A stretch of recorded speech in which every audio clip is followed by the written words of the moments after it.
उस आदमी ने कभी सपने में भी नहीं सोचा था कि दूसरी दुनिया में पहुंचते ही उसकी किस्मत पूरी तरह बदल जाएगी। वह अनुबंधों कॉन्ट्रैक्ट का ऐसा मास्टर बन गया जिसके साथ भी वह अनुबंध करता। उसकी शक्ति एक नहीं बल्कि दूसरे स्तर तक विकसित सेकंड एवोल्यूशन हो जाती।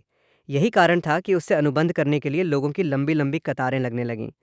कुछ समय पहले ही राज्य की राजकुमारी ने उसे महल में बुलाया। हाल के दिनों में उसकी ताकत की चर्चा पूरे राज्य में फैल चुकी थी, इसलिए राजकुमारी अपनी आंखों से उसकी क्षमता देखना चाहती थी, खासकर उन दो मानवाकार स्टोन गोलेम को जिनसे उसने हाल ही में अनुबंध किया था। नायक समझ गया कि राजकुमारी उस पर दबाव डाल रही है, लेकिन उसने झुकने से साफ इनकार कर दिया। सबके सामने उसने राजकुमारी का आदेश ठुकरा दिया और कहा, मैं अपने साथियों को किसी का तमाशा कभी नहीं बनने दूंगा। उसकी ये हिम्मत देखकर राजकुमारी नाराज होने के बजाय मुस्कुरा उठी। उसने कहा कि अब वो नायक में पहले से भी ज्यादा रुचि रखती है, क्योंकि आज तक किसी ने उससे इस तरह बात करने की हिम्मत नहीं की थी। उसी समय उसने नायक को बैरन बैरन की उपाधि दे दी और उपहार में एक बेहद दुर्लभ जादुई पुस्तक दी, जिसमें अर्थ डिजास्टर स्टोन गोलेम के अनुबंध का सर्वोच्च स्तर का जादू दर्ज था। इतना कीमती उपहार देखकर नायक खुशी से झूम उठा और बार बार राजकुमारी का धन्यवाद करने लगा। लेकिन तभी उसके चौथे बड़े भाई ने उसे सचेत किया। उसने बताया कि यह बैरन की उपाधि जितनी सम्मान की बात है, उतनी ही खतरनाक भी, क्योंकि यह उपाधि उसे अपनी ताकत के दम पर मिली थी। इसलिए उसकी प्रतिष्ठा उन लोगों से भी अधिक थी जिन्हें यह पद विरासत में मिला था। लेकिन इसका एक दूसरा मतलब भी था। अब उसका बड़ा भाई उससे ईर्ष्या करने लगेगा। और हुआ भी वही। घर लौटते ही बड़ा भाई गुस्से से आग बबूला हो गया। उसने नायक को धमकी दी और अपना सारा गुस्सा नौकरानी पर निकाल दिया। उसके मन में बस एक ही बात थी, किसी भी कीमत पर बड़ी उपलब्धि हासिल करके अपनी प्रतिष्ठा बचानी होगी। अगले दिन नायक अपनी दोनों साथियों के साथ शहर घूमने निकला। रास्ते भर लोग उसकी ओर ईर्ष्या से देखते रहे। आखिर कौन नहीं चाहेगा कि उसके साथ इतनी प्यारी और ताकतवर मानवाकार स्टोन गोलेम हो, जो हर समय उसे मालिक कहकर पुकारें। इसके बाद तीनों ने मिलकर शिकार करना शुरू किया। जूडी पीछे रहकर तीरों से सहायता करती, जबकि असुना सामने से दुश्मनों को खत्म कर देती। उनकी टीम वर्क इतनी शानदार थी कि हर लड़ाई आसानी से जीत ली जाती। जूडी ने बताया कि उसकी तीरंदाजी पहले से कई गुना बेहतर हो गई है। नायक ने उसकी दृष्टि बढ़ाने वाला जादू इस्तेमाल किया, जिससे वो सैकड़ों मीटर दूर मौजूद लक्ष्य को भी साफ देख सकती थी। असुना ने भी अपनी ताकत बढ़ाने की इच्छा जताई, लेकिन नायक ने समझाया, हर शक्ति की एक कीमत होती है। अगर शरीर उसे संभाल नहीं पाया तो वही शक्ति बोझ बन जाएगी। इसलिए धीरे धीरे आगे बढ़ना ही सही रास्ता है। दोबारा अभ्यास करने पर जूडी ने 100 मीटर से भी अधिक दूरी पर मौजूद भेड़िए को एक ही तीर में मार गिराया। वह नायक की क्षमता की और भी बड़ी प्रशंसक बन गई। लेकिन जब तीनों एडवेंचरर गिल्ड लौटे तो वहां अफरा तफरी मची हुई थी। पता चला कि नायक के घमंडी बड़े भाई ने बहुत बड़ी गलती कर दी थी। उसने अपनी मनमानी करते हुए सील किए गए ड्रैगन की मुहर तोड़ दी, जिसके कारण राज्य की आधी सैन्य शक्ति नष्ट हो गई। ये दृश्य देखकर नायक खुद को दोषी मानने लगा। लेकिन इससे पहले कि वो कोई योजना बना पाता, उसका बड़ा भाई फिर सारा दोष उसी पर मढ़ने लगा। गिल्ड मास्टर से ये सब देखा नहीं गया। उसने गुस्से में आकर बड़े भाई को एक ही वार में बेहोश कर दिया। हालांकि समस्या अभी भी खत्म नहीं हुई थी। 100 साल से सील किया गया ड्रैगन अब जागने वाला था। अगर 7 दिनों के भीतर उसे दोबारा सील नहीं किया गया तो पूरा राज्य विनाश के कगार पर पहुंच जाएगा। लेकिन सबसे बड़ी मुश्किल ये थी कि उस ड्रैगन की रक्षा 3 शक्तिशाली बेबी ड्रैगन कर रहे थे, और वर्तमान ताकत के साथ उन्हें हराना लगभग असंभव था। तीनों बेबी ड्रैगन इतने शक्तिशाली थे कि सैनिक लगातार उनके सामने हारते जा रहे थे। अगर उन्हें जल्द नहीं रोका गया तो पूरे राज्य का विनाश तय था। स्थिति की गंभीरता देखकर असुना सबसे पहले हमला करने दौड़ी, लेकिन जैसे ही उसकी तलवार ड्रैगन से टकराई, उसे एहसास हो गया कि उनकी ताकत का अंतर कल्पना से कहीं ज्यादा है। नायक ने भी अपना सबसे शक्तिशाली 7 स्तरीय संयुक्त जादू 7 फोल्ड मैजिक कॉम्बो इस्तेमाल किया।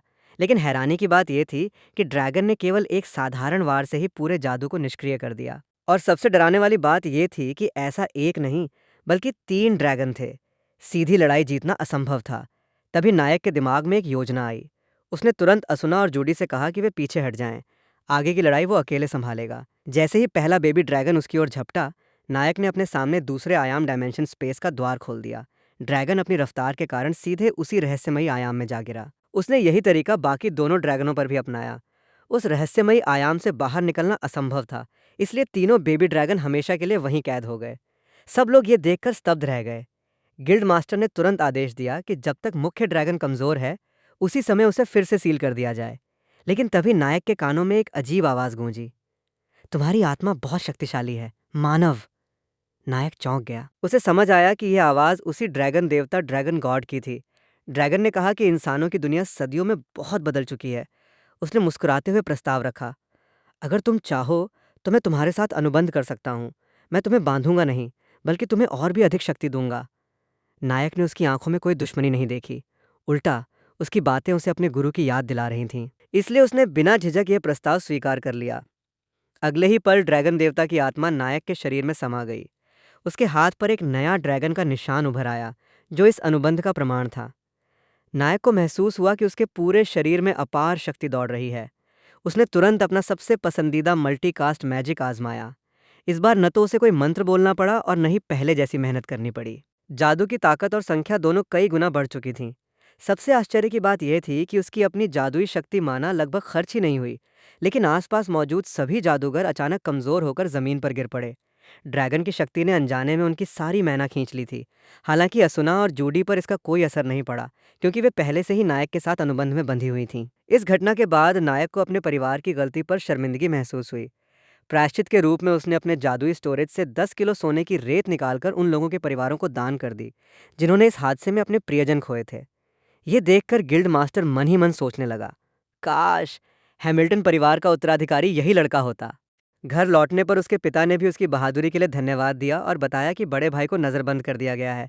इतना ही नहीं, उसके उत्तराधिकारी बनने का अधिकार भी छीन लिया जाएगा। ये सुनकर नायक अपने बड़े भाई से मिलने निकल पड़ा। नायक अपने बड़े भाई से मिलने गया। कमरे के बाहर खड़े होकर उसने सुना कि उसका भाई गुस्से और निराशा में चिल्ला रहा था। वो बार बार यही कह रहा था, सब खत्म हो गया, परिवार की इज्जत भी और मेरा भविष्य भी। उसे सबसे ज्यादा दर्द इस बात का था कि जिस छोटे भाई को वो हमेशा कमजोर समझता था, उसी ने ड्रैगन को हरा दिया और पूरे राज्य का नायक बन गया। नायक ने गहरी सांस ली और मन ही मन कहा, जिस उत्तराधिकारी की कुर्सी के लिए तुम सब कुछ दांव पर लगा रहे हो, उसकी मेरे लिए कोई कीमत नहीं है। उसी रात नायक ने एक अजीब सपना देखा। हैरानी की बात यह थी कि सुबह उठने के बाद भी उसे सपने की हर बात साफ साफ याद थी। उसे लगा कि यह कोई साधारण सपना नहीं, बल्कि ड्रैगन देवता द्वारा दिया गया नया जादू है। अगले ही दिन वो पहाड़ के पीछे एक सुनसान जगह पहुंचा और उस जादू का अभ्यास शुरू कर दिया। हालांकि वो असाधारण प्रतिभाशाली था, फिर भी इस उच्च स्तर के जादू को सीखने में उसे पूरा एक दिन लग गया। आखिरकार जादुई वृत्त मैजिक सर्कल सक्रिय हुआ और उसके सामने एक निम्न श्रेणी का ड्रैगन लोअर ड्रैगन प्रकट हो गया। नायक अपनी सफलता पर खुशी हो रहा था कि अचानक उसके पीछे से किसी के कदमों की आहट सुनाई दी। मुड़कर देखा तो सामने राजकुमारी खड़ी थी। ड्रैगन को देखकर वो पूरी तरह हैरान रह गई। उसने पहली बार किसी इंसान को इतना उच्च स्तर का पवित्र जादू इस्तेमाल करते देखा था। लेकिन इस बार घबराने की बारी नायक की थी। उसे लगा कि शायद राजकुमारी फिर कोई मुश्किल शर्त रखने आई है, मगर इस बार उसका उद्देश्य बिल्कुल अलग था। ड्रैगन संकट के समय दिखाई गई बहादुरी के लिए राजा ने नायक को फीनिक्स मेडल देने का फैसला किया था। हालांकि राजकुमारी एक बात जानना चाहती थी, तुमने आखिर उस ड्रैगन को हराया कैसे? सच छिपाना अब मुश्किल था, इसलिए नायक ने पूरी घटना शुरू से अंत तक उसे सच सच बता दी। ड्रैगन देवता के साथ हुए अनुबंध की बात सुनकर राजकुमारी स्तब्ध रह गई। उसे यकीन ही नहीं हो रहा था कि कोई दिव्य ड्रैगन अपनी इच्छा से किसी इंसान के साथ अनुबंध कर सकता है। उसने तुरंत नायक को चेतावनी दी, इस राज को किसी और से कभी मत कहना। अगर यह बात बाहर फैल गई तो पूरे राज्य में हंगामा मच जाएगा। राज को सुरक्षित रखने के लिए उसने नायक को सोने के सिक्कों से भरा एक बड़ा संदूक भी उपहार में दिया। अब नायक इतना अमीर हो चुका था कि उसकी दौलत उसके पिता, जो एक सामंत लॉर्ड थे, उनसे भी अधिक हो गई। कुछ ही दिनों में उसकी प्रसिद्धि पूरे राज्य में फैल गई। हर कोई उसी की चर्चा करने लगा। यहाँ तक कि कई बड़े बड़े कुलीन परिवार अपनी बेटियों का विवाह उससे करवाना चाहते थे। लेकिन इसी प्रसिद्धि के कारण एक और शक्तिशाली व्यक्ति की नज़र उस पर पड़ी।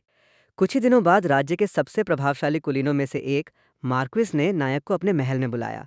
जैसे ही मुलाकात शुरू हुई, मार्क्विस ने बिना किसी घुमाव फिराव के कहा, तुमने पवित्र जादू होली मैजिक सीख लिया है ना? नायक चौंक गया। उसे समझ नहीं आया कि यह बात आखिर मार्क्विस को कैसे पता चली। मार्क्विस मुस्कुराया और बोला, तुमसे जुड़े इतने सारे सुराग हैं कि सच छिपाना नामुमकिन है। राजकुमारी ने तुम्हें अचानक इतना बड़ा इनाम क्यों दिया? ड्रैगन को हराने की खबर सीधे सम्राट तक क्यों नहीं पहुंची?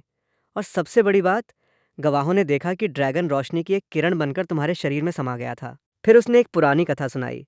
बहुत समय पहले 3 महान ड्रैगनों के बीच भयंकर युद्ध हुआ था। उनमें से जो ड्रैगन विजेता बना, उसने पवित्र जादू का उपयोग किया था। बाद में उसी ड्रैगन ने एक इंसान के साथ मिलकर इस राज्य की स्थापना की। मार्क्विस ने नायक की ओर देखते हुए कहा, तुम्हारे साथ जो कुछ हो रहा है वो बिल्कुल उसी प्राचीन कथा को दोहराता हुआ दिखाई दे रहा है। इसके बाद उसने नायक को 2 बड़ी समस्याओं के बारे में बताया। पहली, नायक का परिवार। उसके पूर्वजों को ड्रैगन को सील करने के कारण कुलीन उपाधि मिली थी। लेकिन अगर वो ड्रैगन वास्तव में इस देश का संस्थापक ड्रैगन निकला तो इतिहास ही बदल जाएगा।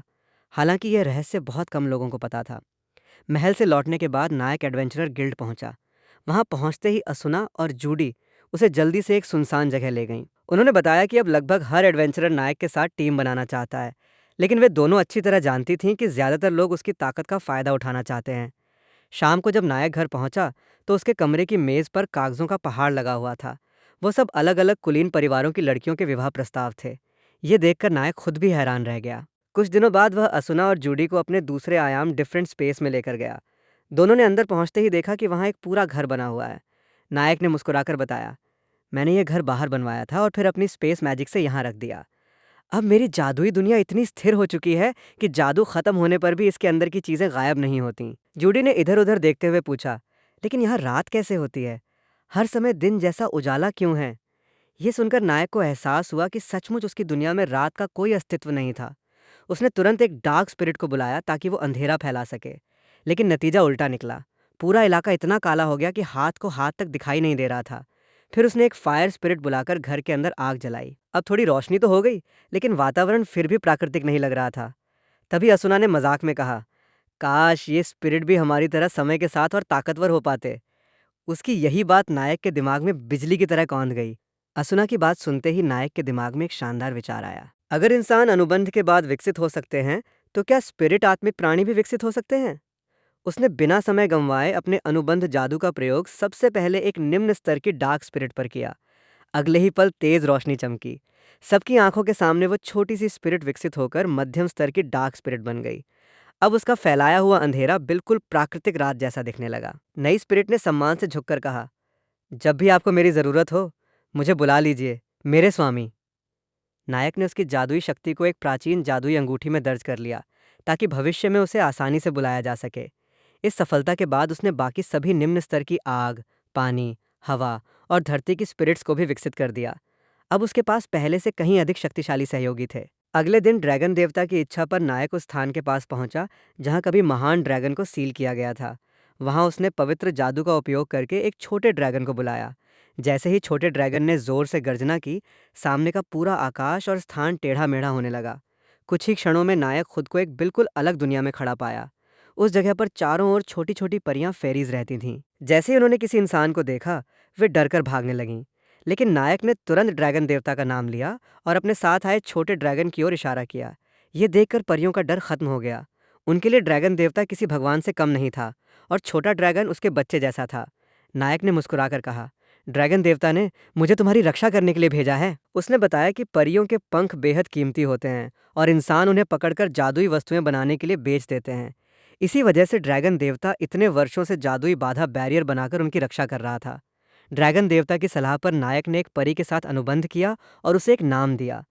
जैसे ही उसे नाम मिला, वह तुरंत विकसित होकर एक बेहद सुंदर एल्फ एल्फ में बदल गई। ये चमत्कार देखकर बाकी सभी परियां दंग रह गईं। वे भी एक एक करके नायक के पास आईं और बोलीं, कृपया हमें भी एक नाम दीजिए। नायक किसी को मना नहीं कर सका। उसने सभी परियों को नाम दिए और देखते ही देखते वे सभी शक्तिशाली एल्फ बन गईं। खुशी से भरकर उन्होंने नायक और ड्रैगन देवता का धन्यवाद किया। लेकिन अब एक नई समस्या सामने थी। एल्फ बनने के बाद उनका रूप इंसानों जैसा हो गया था। अब वे पहले की तरह आसानी से छिप नहीं सकती थीं। इसलिए नायक ने उन्हें सलाह दी, यहीं एक गांव बनाकर रहो, मैं तुम्हारी सुरक्षा की जिम्मेदारी लेता हूँ। एल्फ उसकी बात सुनकर बेहद खुश हो गईं और तुरंत नया गांव बसाने की तैयारी में जुट गईं।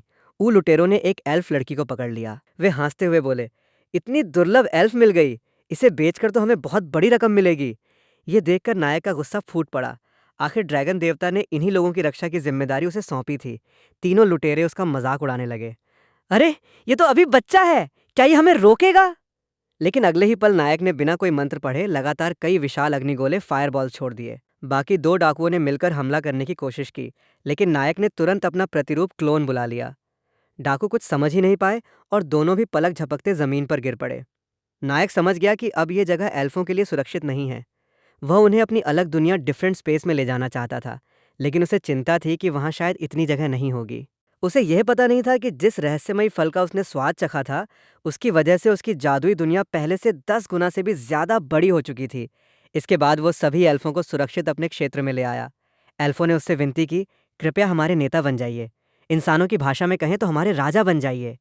सबकी सच्ची निष्ठा देखकर नायक ने उनका प्रस्ताव स्वीकार कर लिया। हालांकि उसने कहा कि सबसे पहले उनके लिए रहने की एक उपयुक्त जगह ढूंढनी होगी। तभी ड्रैगन देवता ने उसे एक नया उच्च स्तरीय जादू टेलीपोर्ट प्रदान किया। इस जादू की मदद से वो एल्फों को उस भूमि पर ले गया जिसे ड्रैगन देवता ने बहुत पहले सील कर रखा था। जैसे ही मुहर खुली, सबके सामने एक विशाल, हरी भरी और उपजाऊ भूमि दिखाई दी। नायक ने पूछा, इतनी सुंदर जगह को आखिर सील करके क्यों रखा गया था? ड्रैगन देवता ने जवाब दिया, उसका कारण जानने की जरूरत नहीं है। अभी के लिए तुम इस जगह का जैसा चाहो वैसा उपयोग करो। इसके बाद सब लोग उस भूमि का निरीक्षण करने लगे। नायक ने अपनी जादुई शक्ति पर पूरी तरह नियंत्रण पा लिया था और अब वो बिना मंत्र बोले भी टेलीपोर्ट जादू का उपयोग कर सकता था। रवाना होने से पहले उसने 3 छोटे ड्रैगनों को एल्फों की सुरक्षा के लिए वहीं छोड़ दिया। कुछ समय बाद पहली राजकुमारी फिर नायक से मिलने आई। उसने पूछा, क्या तुम्हारे अंदर मौजूद ड्रैगन देवता ने कभी वचन की भूमि प्रॉमिस्ड लैंड का जिक्र किया है? नायक ने एल्फों और उस सील की गई भूमि की पूरी कहानी उसे बता दी। ये सुनकर राजकुमारी खुद उस जगह को देखने जाना चाहती थी। नायक ने हामी भर दी, लेकिन कहा कि उसे एक कुशल कारीगर भी साथ लाना होगा। जब वे वहां पहुंचे तो सामने का अद्भुत दृश्य देखकर राजकुमारी दंग रह गई।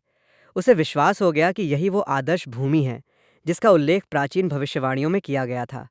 लेकिन ड्रैगन देवता ने साफ कहा कि उसने इंसानों से ऐसा कोई वादा कभी नहीं किया था।